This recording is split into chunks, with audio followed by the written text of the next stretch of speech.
या संदर्भात अधिकची अपडेट घेऊयात आमचे प्रतिनिधी श्रीराम क्षीरसागर यांच्याकडून। श्रीराम, आपण पाहतोय सुसाईड नोट सुद्धा मिळालेली आहे, आरक्षणाचा तर उल्लेख आहेच, मात्र आणखी कोणत्या बाबी दिसतायत?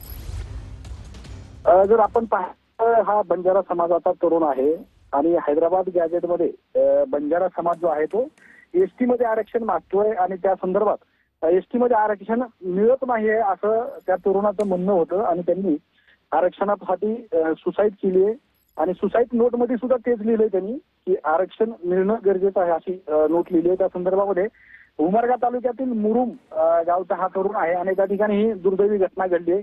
मयूर असं त्याचं नाव आहे।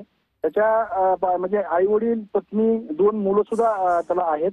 अशी सगळी परिस्थिती असताना त्याचं फक्त 32 वर्ष वय आहे, जवळपास म्हणून आत्महत्या केली या तरुणानं। अतिशय दुर्दैवी घटना घडली आणि हैदराबाद गॅजेटचा आधार घेऊन आम्हाला एसटी मध्ये आरक्षण द्या अशी त्यांची मागणी होती आणि त्याचं म्हणणं होतं।